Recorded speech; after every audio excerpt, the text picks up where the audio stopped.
I'm keeping motherfucking hands up. I'm not reaching for no gun, bro. Can I move my...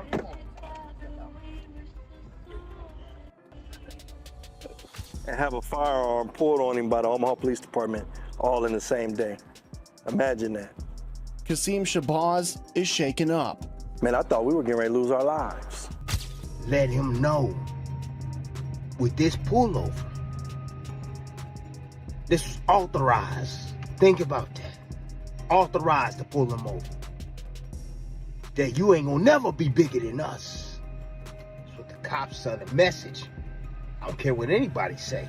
The celebration for Terence Crawford in Omaha took a shocking twist just hours after the city celebrated his victory over Canelo Alvarez. What began with a parade and late-night festivities shifted dramatically in the early morning when police pulled over a blue four-door sedan for allegedly speeding. Officers say the atmosphere changed instantly after they spotted a firearm on the floorboard, prompting them to draw their weapons and command everyone to step out of the car, turning a night of triumph into a tense and alarming situation. Seatbelt.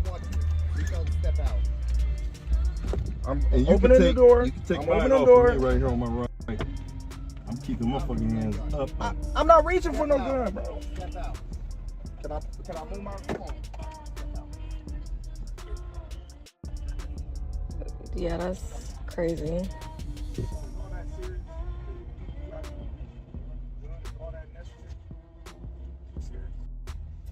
Tim Bradley spoke out about what unfolded during Terence Crawford traffic stop, and his reaction caught attention for being honest and reflective. Bradley hinted that it did not feel like an ordinary traffic matter, but something deeper aimed at a fighter whose fame has reached another level. He explained that success does not place anyone above the law, and that no matter how big the moment may be, accountability remains the same for everyone. Bradley described it as a familiar cycle where joy can quickly turn into pressure, almost as if a perfect day is not allowed to stay perfect for long. His words resonated with fans, who could not ignore the contrast of Crawford being celebrated across the city, and then facing flashing lights and a tense roadside scene just hours later, transforming celebration into unease in an instant. I mean, Terence Crawford, he on the highest cloud, bro. In his city, let him know. Let him know with this pullover. This was authorized. Think about that. Authorized to pull him over. That you ain't gonna never be bigger than us. That's what the cops send a message. I don't care what anybody say. The cops send a message. This our city. You might got the key, but I got the handcuffs. That's what that was. Yeah. Before y'all start talking about my ceiling real quick, my roof, hey, it been raining and stuff. Hey, it's raining now. The clouds is out right now. You can see them in the background. I'm going to go watch the damn car in a little bit once this rain stops. But anyways, back to the video. Man, look. You ain't got no city until you got the police. That's a fact. Yeah.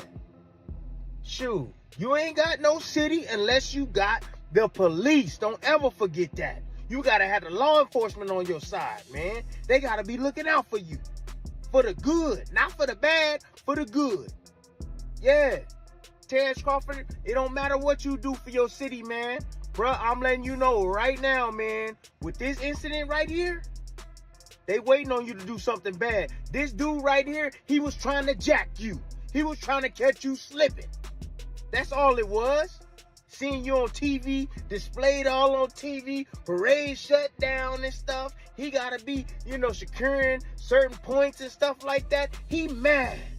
He mad to see you. The head of security for Terence Crawford said the traffic stop was terrifying and far from routine. He shared that from their perspective, the officers appeared highly agitated, and their approach intensified the encounter almost instantly. What was supposed to be a celebratory weekend suddenly turned into a life-or-death feeling as they were ordered out of the vehicle at gunpoint. He described how the atmosphere shifted in seconds from normal to hostile, leaving everyone shaken, according to him.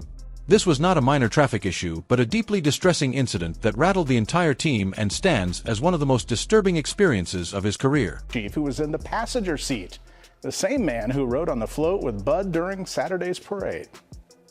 Be a man who can get to receive his second key to the city and have a firearm pulled on him by the Omaha Police Department all in the same day. Imagine that. Qasim Shabazz is shaken up. Man, I thought we were getting ready to lose our lives. Being the head of Terence Crawford's security, Shabazz has seen a lot, but nothing like this. Oh man, it was terrible. It was terrible. Early Sunday morning, Crawford and his team were leaving an after party following his parade. According to police, they pulled their vehicle over near 12th and Cass Streets for reckless driving.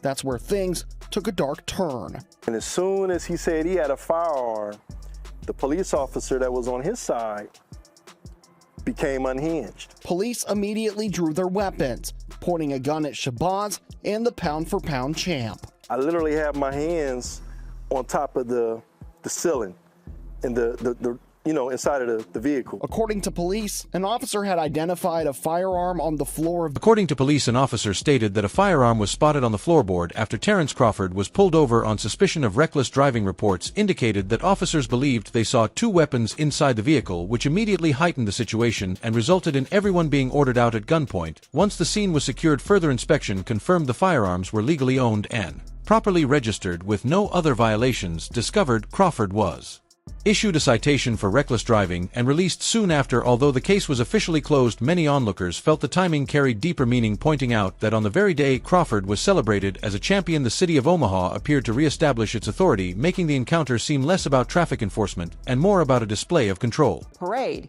KETV Newswatch 7's Pete Cuddihy spoke with Mayor John Ewing, who requested that the Omaha Police Department conduct an internal investigation. And Pete, what did the mayor have to say? Yeah, Julie, Mayor Ewing says that after such a great day yesterday, he was heartbroken hearing about the news of the traffic stop. That's why he reached out to Police Chief Todd Schmaderer and Terence Crawford himself to find out what exactly happened at that traffic stop. Omaha Police released a statement saying that a car driven by Terence Crawford was stopped for driving recklessly around 1:30 in the morning on Cass Street. An officer confirmed that while Crawford was reaching to grab his information, the cop spotted a gun by Crawford's. Andre Ward shared a different angle, explaining that Terence Crawford has often dealt with people trying to reduce the impact of his achievements. Ward pointed out that before the Canelo fight, critics pushed the idea that Crawford relied on decisions instead of clear dominance, creating a storyline meant to question his ability and shrink his accomplishments. From Ward's perspective, the Omaha traffic stop reflects a larger pattern where a champion repeatedly finds himself defending his name against narratives designed to chip away at his success. He emphasized that no outside noise can rewrite what Crawford has accomplished or take away the respect he has earned every time he steps into the ring. Bury Terence Crawford. They tried to ruin his reputation and say that he wasn't a draw when the numbers were there for you to see. When he went to MSG against guys that didn't have big names or that were faded, like Amir Khan, or when he fought Kavyaskis, he did numbers. There was a smear campaign about his personality. He doesn't talk. Nobody wants to hear him. No, that you don't want to hear him.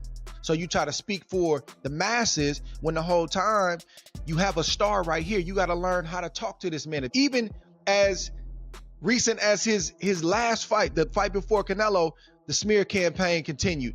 I don't hear the smear campaign now. Them voices got really, really quiet like they typically do when they get proven wrong.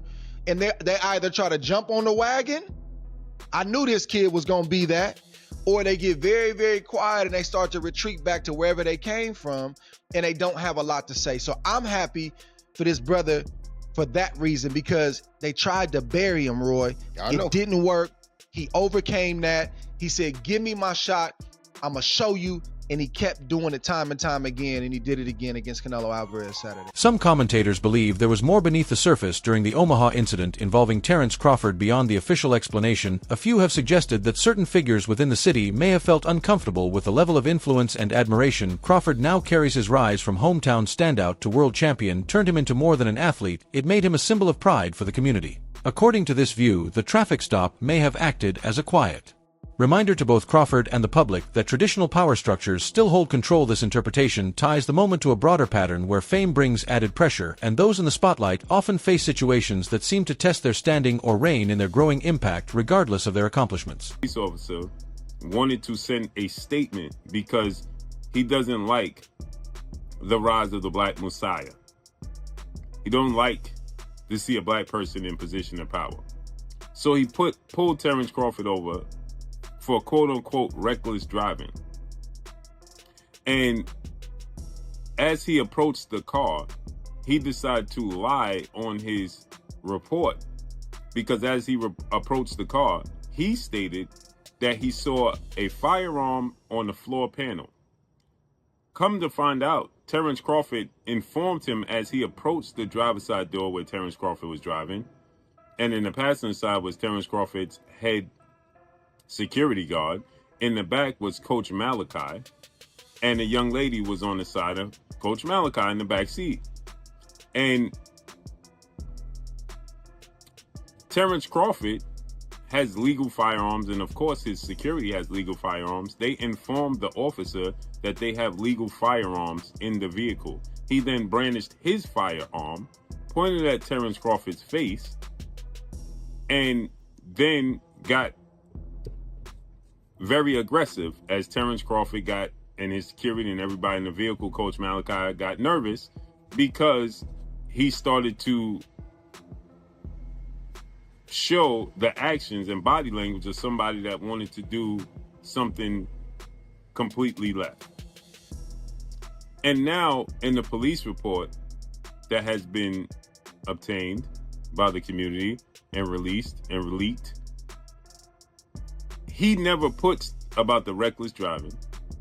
Amir Khan, the former world champion, stepped forward to show support for Terence Crawford, making it clear that no controversy can erase what he has achieved. Khan applauded Crawford's talent and relentless drive, saying he always believed Terence would establish himself among the very best in boxing. In his eyes, the situation in Omaha does nothing to damage the reality that Crawford stands as a reigning champion with a legacy already cemented. Khan insisted that any effort to apply pressure or downplay those accomplishments cannot rewrite the truth of his greatness. For fans, his words were encouraging, serving as a reminder that genuine skill and determination always rise above criticism. I knew that Crawford was going to win. You see, when I watched Crawford train back in Omaha, Nebraska, and when I was in Colorado Springs, he came into my camp. He helped me out a little bit, but at the same time, I seen him sparring some heavyweight guys. I seen him wrestling some heavy, big guys, and I thought, wow.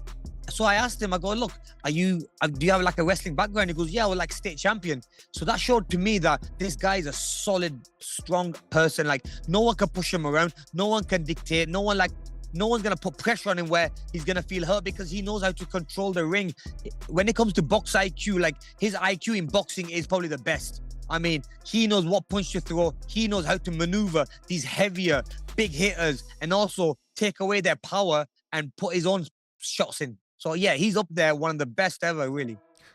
You know, as an ex-fighter champion, I'm just curious. We heard yesterday, Dana White says he's not going to acknowledge the WBC, IBF, WBO. He's going to have his own belt and the ring belt.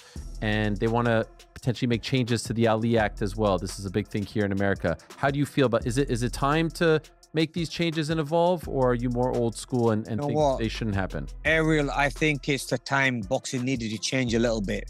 The difference between the official version and the stories shared by those on the scene created a clear split in how that night was understood. The Omaha Police Department labeled it a routine stop tied to reckless driving, but Crawford, head of security, described something far more alarming. He said the response felt extreme and unnecessarily aggressive, turning an ordinary situation into a frightening ordeal. These opposing accounts sparked debate about transparency, accuracy, and responsibility. For many observers, it became challenging to align the calm tone of the official statement with the first-hand descriptions from those who believed they were placed in avoidable danger. Police report, but now we got information from Terence Crawford, his own team, and they're saying something completely different.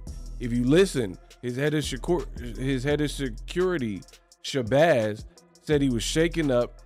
He was like, I thought we were going to get popped by the cops that night. And crazy enough, he teaches classes on how to de-escalate and deal with police officers.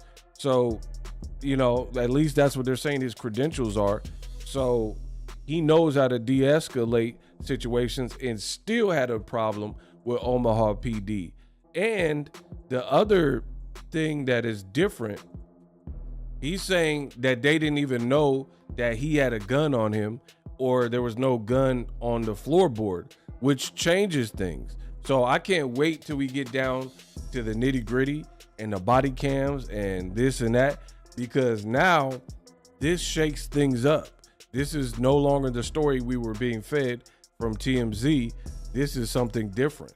The TMZ article said the cops pulled him over for reckless driving, fair if he was doing it and seen a gun. And in my video, I said, if those things are true, then yeah, the cop can take you out the car for everybody's safety, including... City leaders quickly acknowledged the intensity of the public response and moved to address concerns. Both the mayor of Omaha and the police chief released statements promising a full review of the incident. They stressed that internal affairs would conduct an investigation to ensure transparency and uphold community trust. While these statements aimed to reassure the public that the situation would be handled properly, many remained skeptical, believing the official account downplayed the seriousness of the encounter. Announcing an investigation was a necessary step, but for many the ultimate judgment would depend on whether actions matched the promises. Analysts and observers saw the episode as a wider lesson, illustrating the tensions that arise when an individual rises to prominence in a sphere historically controlled by established institutions. Police department put out this statement.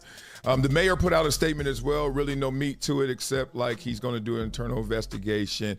Everything else felt a little political. Okay, Omaha Mayor John Ewing and Police Chief Todd Schmaderer, are aware of a video circulating on social media regarding the traffic stop involving Terence Crawford early Sunday morning. Chief has authorized an internal affairs investigation. Shortly before 1:30 a.m., officers working in the downtown area observed a vehicle driving recklessly near North 12th and Capitol Avenue. A traffic stop was conducted at Cass Street. So he's pulled over because they said he's driving recklessly. All right. While speaking with the driver, an officer observed a firearm on the driver's side floorboard. I'm going to read that sentence to you again. While speaking with the driver, an officer observed a firearm on the driver's side floorboard. That is important. For safety, all 4 occupants were ordered out of the vehicle at gunpoint. The driver was later identified as Mr. Crawford upon verification of his driver's license and was issued a citation for reckless driving. One passenger, a member of Mr. Crawford's security team, was also found to be carrying a legal firearm. Okay, so that's 2 guns in the car, legally. Police have confirmed that all occupants are legally permitted to carry firearms. The police supervisor and lieutenant responded to the scene at Mr. Crawford's request. So he requested a supervisor and lieutenant to show up. Blah, blah, blah. Okay.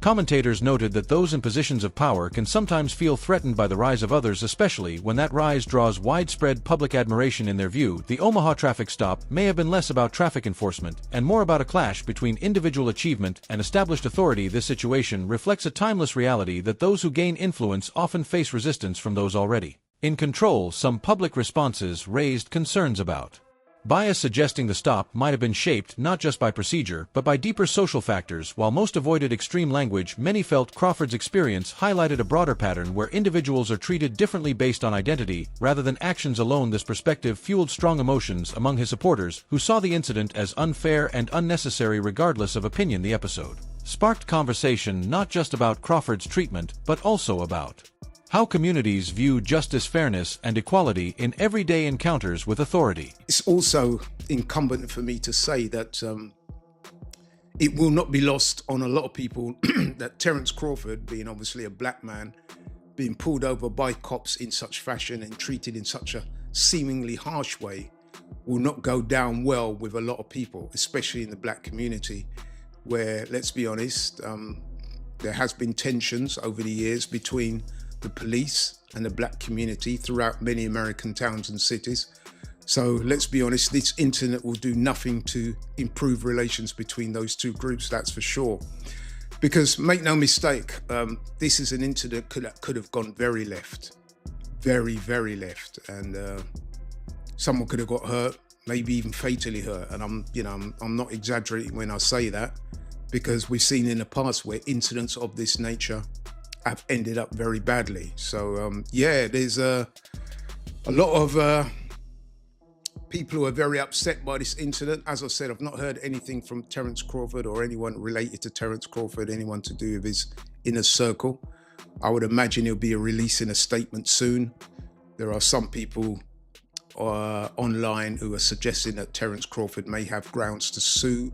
There are others saying that he might not want to sue because Terence Crawford is a much loved member of the Omaha, Nebraska community, and he does a lot of work for the city, so he may not want to sue the city. However, it'll be interesting to see. That's all for today's video. Stay tuned for more. Until next time.